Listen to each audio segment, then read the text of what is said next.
Shalom, salam sejahtera buat kita semua, dimanapun kita berada saat ini. Kami mengucapkan selamat ulang tahun kelahiran dan selamat ulang tahun pernikahan buat Bapak Ibu Saudara yang berulang tahun hari ini. Semoga Tuhan memberikan umur yang panjang, memberikan kesehatan dan sukacita buat saudara. Dan buat Bapak Ibu Saudara yang sedang menderita sakit, kami turut mendoakan semoga Tuhan memberikan kesembuhan buat saudara. Demikian juga buat Bapak Ibu Saudara yang mempunyai pergumulan hidup, kiranya kuasa pertolongan Tuhan memulihkan keadaan kehidupan saudara kembali. Bapak Ibu Saudara yang terkasih, sebelum kita mendengarkan firman Tuhan renungan hari ini, marilah kita terlebih dahulu memuji Tuhan dengan menyanyikan buku ND nomor 453 ayat 1 dan ayat 3.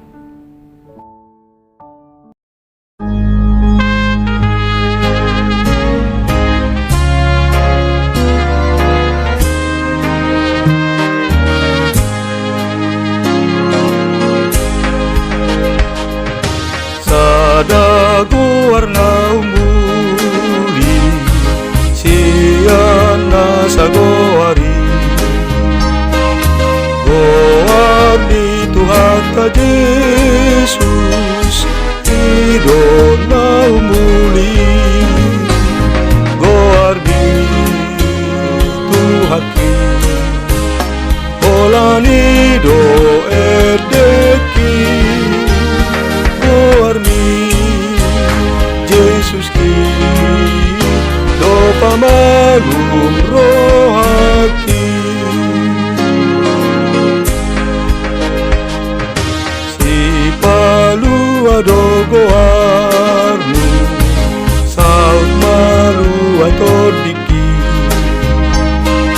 nasarateni si bolis iko segabanandi warni Tuhaki olani do edeki warni Yesus ki do pamalu rohaki.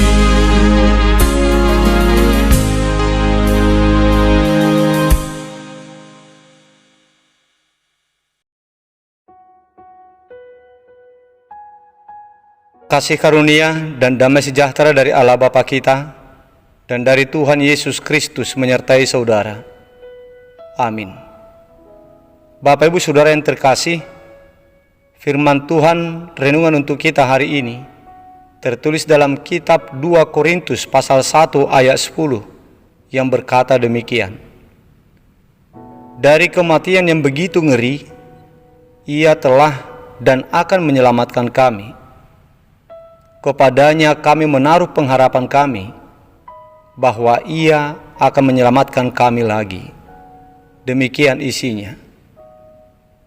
Bapak Ibu Saudara jemaat Tuhan, tantangan yang sangat berat dihadapi oleh Paulus secara silih berganti dalam perjalanan pemberitaan Injil yang dia kerjakan. Dan tak jarang Paulus terancam binasa oleh ancaman yang mengintai nyawanya. Bahkan sampai pada titik terendah pun sudah pernah dialami oleh Paulus. Oleh karena beratnya ancaman dari para penyerangnya, sampai-sampai dirinya sudah tidak yakin lagi untuk bisa selamat dan menganggap bahwa akhir hidupnya sudah tiba. Tetapi di dalam masa kesukaran itu, Tuhan datang untuk meluputkannya dari kesukaran itu, untuk meluputkannya dari kebinasaan, sehingga hidupnya tetap terpelihara oleh Tuhan dan hidupnya luput dari kebinasaan. Saudara jemaat Tuhan, pengalaman imannya itulah yang diungkapkan oleh Paulus kepada jemaat Kristen Korintus dalam nats renungan hari ini. Paulus bersaksi dengan berkata, dari kematian yang begitu ngeri, Ia telah dan akan menyelamatkan kami. Kepadanya kami menaruh pengharapan kami bahwa Ia akan menyelamatkan kami lagi. Bapak Ibu Saudara jemaat Tuhan yang terkasih, Kalau kita melihat kepada isi kesaksian pengalaman Paulus tentang penyelamatannya dari kematian dalam nats renungan ini, Paulus meyakini bahwa ancaman kebinasaan itu akan dimungkinkan bisa terjadi kepada umat Tuhan secara berulang-ulang sampai pada akhir hayat hidupnya masing-masing. Tidak hanya kemarin dan hari ini saja, tetapi besok, lusa, dan di masa yang akan datang juga sangat dimungkinkan bisa terjadi ancaman-ancaman yang mengintai keselamatan kita. Namun demikian, Paulus sangat yakin dan percaya bahwa di setiap datangnya bahaya kebinasaan yang mengancam keselamatannya, disitulah juga Tuhan hadir untuk menyelamatkan hidupnya dari kematian, dari kebinasaan, baik pada masa yang lampau, pada masa kini, maupun pada masa yang akan datang. Yang artinya jemaat Tuhan, di dalam setiap ancaman dan tantangan yang ada, Tuhan akan selalu hadir untuk menyelamatkan umatnya. Itu sebabnya Paulus mengatakan kepada jemaat Kristen Korintus dalam nats renungan hari ini, bahwa dirinya akan tetap menaruh harapan kepada Tuhan untuk menyelamatkannya. Dia mengatakan bahwa dirinya akan selalu menggantungkan diri kepada Tuhan. Memang tidak ada manusia yang tidak akan mati. Masing-masing orang pasti akan berujung kepada kematian tubuh jasmani pada waktu yang telah ditetapkan oleh Tuhan sendiri. Tetapi Paulus dalam kesaksiannya ini mengatakan bahwa Tuhan Allah kita itu adalah Tuhan yang berkuasa atas maut, yang berkuasa atas kematian, yang dapat meluputkan manusia dari kematian. Mau seberat apapun ancaman bahaya yang terjadi, ancaman itu tidak akan bisa membinasakan umat yang percaya. Umat percaya itu tidak akan mati di saat Tuhan belum mengkehendakinya. Tetapi kalau menurut Tuhan, saat kematian seseorang itu sudah tiba, barulah seseorang itu mati. Jadi kematian itu terjadi bukanlah karena kuasa lain, bukan karena kuasa para penganiayanya, bukan juga karena kuasa mara bahayanya, tetapi itu terjadi karena keputusan Tuhan sendiri, supaya umatnya beristirahat dari jerih lelahnya di dunia ini, menunggu dibangkitkan di kemudian hari untuk menerima kehidupan yang kekal. Bapak Ibu Saudara jemaat Tuhan, sebagaimana otoritas Tuhan yang berlaku atas kuasa kematian tubuh, maka begitu jugalah otoritas Tuhan sangat berkuasa terhadap kematian yang kekal nanti. Setiap umat yang selalu menaruh harapannya kepada Tuhan selama hidupnya, maka dia tidak akan pernah binasa. Dia tidak akan mengalami kematian yang kekal, tetapi dia akan memperoleh kehidupan yang kekal. Perkataan Tuhan Yesus kepada Marta, saudara Lazarus, mengatakan, "Akulah kebangkitan dan hidup. Barang siapa percaya kepadaku, ia akan hidup walaupun ia sudah mati. Dan setiap orang yang hidup dan yang percaya kepadaku tidak akan mati selama-lamanya." Yohanes 11 ayat 25 dan ayat 26. Oleh sebab itu jemaat Tuhan, marilah kita selalu berpengharapan kepada Tuhan dan menggantungkan hidup kita kepadanya, karena Dialah sumber kehidupan dan keselamatan kita. Marilah kita selalu berpengharapan kepadanya, meskipun hidup kita sedang diterjang oleh badai pergumulan hidup, meskipun kita terancam dianiaya, terancam dibunuh oleh karena kebenaran.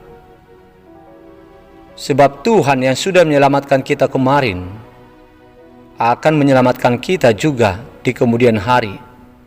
Dan bahkan di hari penghakiman terakhir pun, Tuhan akan ada untuk menyelamatkan kita, untuk kehidupan yang kekal di dalam kehidupan kita. Jadi hendaknya kita semakin dekat dan tetap menggantungkan diri kepada Tuhan di dalam segala keadaan.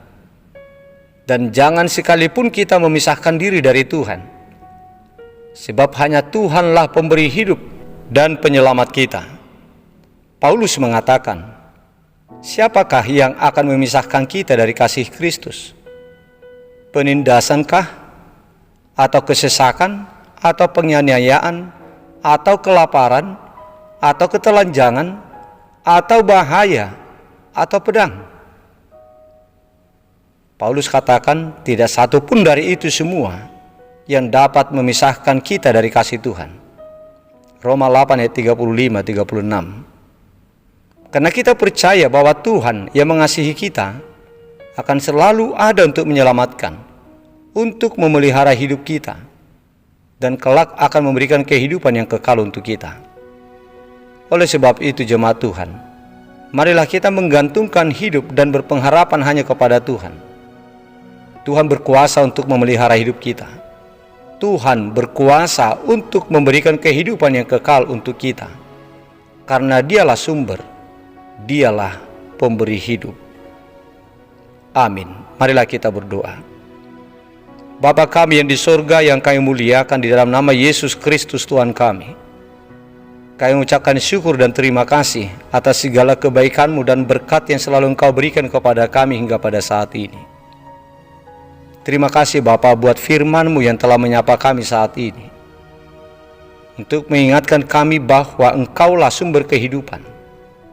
Engkaulah pemberi kehidupan bagi kami, pemberi keselamatan. Ya Bapa, biarlah hidup kami semakin mendekat dan menggantungkan diri hanya kepada-Mu saja. Karena hanya Engkaulah penyelamat bagi kami. Engkaulah penentu yang berotoritas atas segala yang ada, dan juga atas segala kematian, supaya kematian itu tidak berkuasa atas kami, supaya kami memperoleh kehidupan yang kekal nanti di sorga. Ya Bapa, segala sesuatu hanya berada di dalam kuasa-Mu. Engkaulah yang mengatur segala apa yang terjadi. Untuk itu ya Bapa, biarlah Engkau lindungi kami, Engkau pelihara hidup kami, pribadi lepas pribadi, keluarga lepas keluarga. Biarlah iman kami semakin bertumbuh dan selalu percaya hanya kepada-Mu saja, supaya kami menggantungkan hidup hanya kepada-Mu, dan kelak supaya kami memperoleh kehidupan yang kekal. Ya Bapa, kami berdoa untuk saudara-saudara kami, umat jemaat-Mu yang sedang sakit, yang dirawat sekarang di rumah sakit, dalam pemulihan di rumah, dan juga Tuhan saudara-saudara kami yang sudah lama menderita sakit, yang belum menerima kesembuhan. Sembuhkanlah mereka ya Bapa, jamahlah tubuh mereka, karena kuasa-Mu sanggup untuk memulihkan mereka, untuk menyembuhkan mereka. Bapa di surga, kami berdoa untuk saudara-saudara kami yang berulang tahun satu hari ini, yang berulang tahun kelahiran, dan juga saudara kami yang berulang tahun pernikahan. Kami mohon berkat-Mu Tuhan atas mereka. Biarlah kiranya Engkau berkenan untuk menuntun dan menggembalakan mereka di perjalanan hidupnya, di tahun yang Engkau anugerahkan, yang Engkau tambahkan buat mereka. Berikanlah Tuhan berkat umur yang panjang. Berikanlah berkat sukacita dan kesehatan kepada mereka. Ya Bapa, kami serahkan hidup kami hanya kepada-Mu saja satu hari ini. Biarlah Engkau yang menuntun kami. Biarlah Engkau ya Bapa yang melindungi dan memberkati hidup kami. Terima kasih ya Bapa. Lindungilah anak-anak kami, lindungilah saudara-saudara kami, lindungilah seluruh umat jemaat-Mu. Ampunkan kami ya Bapa dari segala dosa kami, agar kami layak untuk menerima berkat-Mu. Di dalam nama Putra-Mu yang tunggal, Yesus Kristus, Juru Selamat kami yang hidup, dengarkanlah doa kami ini. Amin.